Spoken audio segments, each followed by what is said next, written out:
Congratulations on the win, man. None of us know what's going to happen the rest of this card, but I think that highlight, when people think of this event, is probably going to be what comes to their mind. Where does it rank for you in your career in terms of your finishes, do you think? It's just it's another feather in the cap, you know. For me, it was more so like redemption, and from what happened last time, and from a lot of people thinking that, you know, that this fight was going to go the whole other way, you know. And I think just from my interviews from the last fight, how it showed how, you know, how much frustration I had, and I had such a good camp the last fight, and how I felt, you know, even though, you know, he took me down and yada yada yada, but, you know, I just felt like he had nothing for me. And for this fight to happen like that, this was no luck. This is like, I wish there was fucking cameras in the back of me warming up. These are the things that I work on. So, you know, it's just, for me, it's just more like, I'm more happy in this moment just to show off the hard work that me and my team's been putting in. So that's where it's like at for me. Sup, Kogan? And before the fight, you know, we kind of had asked you, are you going to be afraid to throw elbows? I know that's a little bit of a different one there, but that's something you just said you were drilling. So did you see that opening from watching the tape on him, or was it just something that you know you were really good at? No, well, it's just for me, you know, or just for my team, you know, it's just period. If you grab me, these are the tools that I have in my bag, you know, and if you give me the opportunity, I'm going to take it. And it's nothing to cut you. I'm not trying to cut you. I'm trying to do what I did tonight. You know, everything has bad intentions on it. So this is just a little part of me and a big part of my team.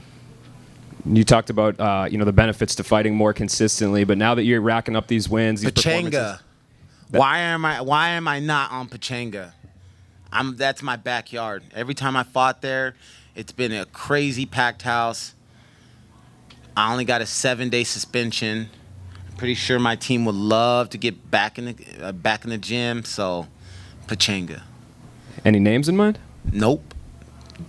I never have a name in mind. You know, it's my thing is, Bellator calls me, they give me a name, I text back or say yes. That's the end of it. I don't need to call nobody out. I fought the best of the best. I'm not scared of nobody. I just take the fights. I don't need to do all the shit talking, all the call outs. At the end of the day, I'm just put my fucking head down, I grind it out, and I keep showing up. That's all I do. Lace these fucking boots and go to work. I don't need to do all the other shit that comes along with it. Thanks, man. Thank you. Right back here, Lorenz. How's it going? MMA Locker Room, part of Pub Sports Radio. I was able to speak to you before the fight, and we were talking about you being one of the deadliest strikers out there in MMA. I think that just put an exclamation point on it. What do you think? I don't know. I'm not even the type to be like, yeah, goddamn right. Nah. You know, it's my body of work. I don't need to, you know, say it. I just look at my resume, and, you know, I think I've been in this game, and I've been in this game strong. You know, so, and I'm still going, and I'm not looking, I'm not aging out, if that makes sense. You know, when I'm in there, I'm not looking like I'm 2 clicks behind these guys. So I'm fucking feeling like wine right now. Not no Moscato either. Some of that nasty dry shit that takes a long time to become good. All right, let's put it aging well. And if we could put it in perspective, too, I mean, you made your debut fighting for the title against Lima. Now, you know, you're pretty much riding a 7-fight win streak. I know you always say you're not claiming for the title shot or anything, but who's out there better than you in your weight class? I don't know, man. You're talking to an unranked fighter. I'm nobody. Who am I? 7 fights? Supposed to be 8? Not ranked? I don't know, man.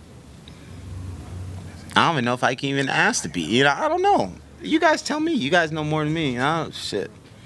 I'm just up here, man, signing these contracts and taking these fights. That's all I can do. Can't control nothing else. Lorenz, MMA Junkie Radio. George, so piggybacking off the last question, it has been since 2017 since you've lost. You're on an incredible streak. You often feel like you're overlooked, but at the same time, are you making it too easy for the promotion to overlook you by not calling someone out or not playing the game? Yeah, for sure. I don't play the game. That's how I've been my whole life. I don't conform to that. My big thing about myself is, and I pride myself on, is I'm always willing to bet on myself, and I have to do what internally makes me good, and me going out there and doing some fucking antics, calling out shit and doing some shit that's out of my character, like I couldn't even go home and see the people that really know me and be like, oh bro, that was just for the TV. Like I can't do that shit. So it's not built in me. I can't do it. So my thing is, yes, I get overlooked because I am quiet, at the end of the day. And I know that. But for me, after all this shit, I can always look back and be like, I've been 100 since the beginning. I've been the same since the beginning, never changed. Yes, I do understand the game, and I do understand that closed mouths don't get fed, but respect for me is everything. Everything. And I just can't do it. And yes, with the loud mouths and antics does bring money. It does. And it's sad to fucking say, and that's why I always talk about this game, because it's like it's sad the era we're in right now. You know what I mean? Where if I wasn't even on a win streak, if I fucking won 2 fights, let's just be real. If I won 2 fights and I was giving you guys this fucking show, doing all this shit, who would I get next? If I was really making some noise and be like, fuck this guy, I would probably fight the number 4 guy, because that's what it is now.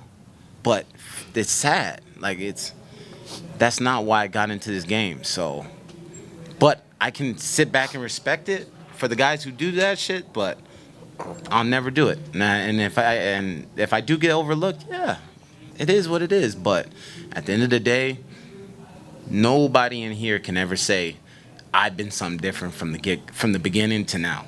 And that means more to you than the belt and the money? Way more than me. Okay. Do you feel like you're the most deserving out of anybody in the welterweight roster to fight the title unifier, the winner? Well, I'm not even in the ranking, so the number 2 guy deserves it. I can't say I deserve it. Why? I mean, like I keep saying, all I can do is just keep fighting. And if fucking, I don't know, if I'm go 10-0, 9-0, and I'm still not, considered, then there's something wrong. Like all I can do is go in the cage and fight and show my body of work. And that's all I can do. Thank you. Congrats on the win. Thank you. Junkie Nation, what's up? Hey, Lorenz back here. Hey, Lorenz, K. Williams for Can Chronicles Media. Congratulations on the win tonight. Thank you. The fight prior to this one, it resulted in a no contest, and oftentimes that can change and sway the trajectory of like the goal at hand. How did you walk into tonight's match so rooted and grounded and able to execute?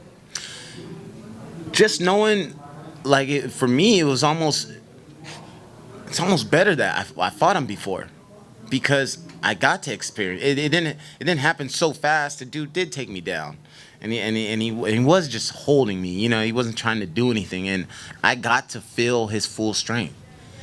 I don't know, for me, I'll be more worried if we never fought, because now I don't know what you're bringing to the table. I gotta figure it out in the cage. But once when we fought, and I felt him, I was like, I know what you got. You're not going to change from last July to now. There's no way. And if you do feel stronger, hopefully by this piss test that we both took, I'm going to find out why you feel stronger. You know what I mean? So for me, I already know what you have. And I think it was more so worried for him, because I wasn't tired. I felt strong. I was just like, you took me. I'm gonna make you work, and we're gonna see who comes out on top. So this was just a big performance for me and the team for how it ended, and I could just put a stamp on that shit and send him off on his way. And also, when it comes to sports, being animated and being real vocal, obviously that attracts people. Why do you steer away from that? It's never been me, and at the end of the day, man, after, like I keep saying, after all this is over, I gotta look at myself in the mirror, and I gotta show my kids, and they're gonna see, you know what I mean? Like, I can't. How can I sit here and do all these antics and then turn around and tell my son, you gotta be a standard, like, it's, I just can't do it, you know what I mean? So for me, I understand what comes with all that, the pros, but I also understand the cons, and I just can't do it. Lorenz, amazing finish, completely electrified the crowd tonight. There's another welterweight fight that's going to open up the main card that people are expecting. That's going to be the fight that really electrifies the crowd. I'm curious what you would think about fighting one of those guys, Brennan Ward or Sabah Hamasi. It's up to Bellator. And what would be more important to you, to make a run at the title and keep that streak going, or maybe those fun action fights against those guys? Like I said, man, with me, any fight that I'm going into, I'm going in to not just make it exciting, but to win. And for me, it's not about making it exciting. I think it's just my style that I'm not forcing the exciting fight. I'm not going in like, oh, this is gonna be a big brawl, and try to give the fans what they want. My style, I feel like the fans that I have drawn them just from my style. It's not a forced thing. It's just how I fight, and so no, I'm not necessarily looking in my head like, oh yeah, we got to have a firework fight. I'm just looking at what Bellator brings to the table.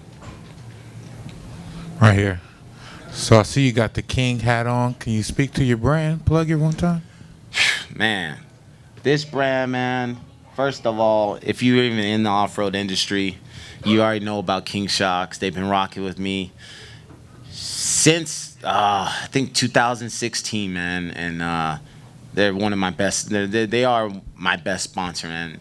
Family. They're not even a sponsor. I'm just gonna say family, and I've been lucky enough to be their first athlete, and that's the off-road industry, and they've never had a fighter before me, and now after me, now they're dabbling in the boxing and some boxing fighters, and I'm just pumped, man. It's just a good brand. So this is a influencer heavy world that we're living in. Mm-hmm. How do you go about branding yourself as a fighter, in today's climate? My thing is just doing stuff that I like. You know what I mean? I'm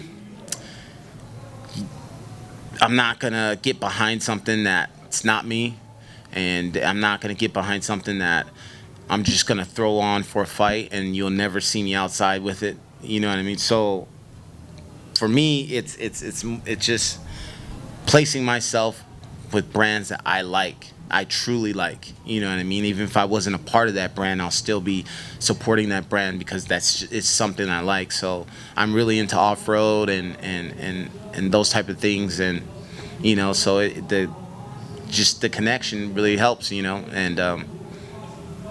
yeah, I just anything that I'm attached to, I genuinely like.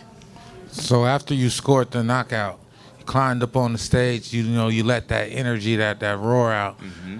Describe that feeling, It's good. I'm from Riverside, and I don't know if you heard, but I was just screaming out Riverside. And, we're not that far from my hometown. I would like to be a little closer, Pachanga. But this is my first time fighting at the Forum. I've been to the Forum to watch fights and experience watching the fights from a fan's aspect, and it's a good energy, so it felt good. Felt real good. Lorenz right here. Just one. We've talked about it, but it's been a few years. You know, Riverside does have that Sports Hall of Fame. Yes. You got a Bellator top contender. I mean, Yes. does your manager, does the coach, who do we write to about getting one more plaque up on that wall on Magnolia Avenue? Man, we'll see, man. I just got to talk to the chief. You know, I'm real good friends with the chief of Riverside. So we'll see. Larry, we got to get me on that. We got to get me on that wall, baby. I mean, when you talk about it, repping the city. I mean, obviously, plenty of athletes come through, been there, honored over there. I mean, is that something to you that it's like, hey, one day driving by with your son, being able to say, hey, dad's right there? Is that something that means a lot to you? You, every fight, you got the bell always in your hair. Man, it's funny because I watch fights from like Strikeforce when I first kind of hopped on the scene. And I had the big bell and it was dyed. And I remember like it was I think it was Pat Miletich, but they all thought I was from Philly. They're like, yeah, he got that Philly bell and da da da, and you know, but it's so gratifying to hear commentators that necessarily didn't know shit about Riverside, and each one of my fights, they're just like they're like, you know, they're starting to know he's from Riverside, he's from, you know what I mean? So it's like goes from like them guessing what the hell the bell is to the progression of like now it's just like I feel like I branded, you know, I'm branded. I'm like, no, he's from Riverside. You know, that's like people are correcting other people like, no, it's a river, you know, so it feels good, man. Oh, one thing, sorry to get. Whoa, what the fuck is her name? Jenny 6'9", you're dumbass. You didn't put Riverside on the map. I have nobody that I know that even knows your music. Please show fucking respect to the other people that have done a lot for the city. You have not put it on the map. People knew what Riverside was before you. You wish Cardi B. Like, stop. That's it. Sorry. I had to get that off. I don't even know if you guys know who she is, but she was talking about how she put Riverside on the map, and she's like a Cardi B. Like, she's like the Wish version of, like, Cardi B. But, fuck. It irritated the shit out of me for so long, and I'm just happy I got that out. Lorenz, Okay. last question over here, in the corner over here. There we go. So, one thing I've realized about you and your team throughout your career is the fact that your team really rides with you. You've got a great team behind you. They put your best interest in front of everything and set up these fights and train you and bring out your true abilities. Did they hire you? What do you have to say about this team? And no, they did not. You know, I respect your team, man. You guys do a lot of great work. No, man. I've been with Romy for a long time now, and it went from, you know, from me working with Romy and then bringing in Rick McCorkle, and now, you know, this is the first fight with Vince Guzman, and the good thing is all three of these guys have fucking known each other for so long, way before I came along. So the Kamar, I don't want to butcher that, what I was going to say, the Kamar, yeah, there you go. But it's just like they mesh real well, and like my strength and conditioning coach Rick, he's an asshole. So I gotta watch who I bring in the circle because he's that guy that's like yeah, he's the asshole of the group. So I gotta watch who I bring. So it's working good. So they were really good, man. Thank you, Lorenz. All right.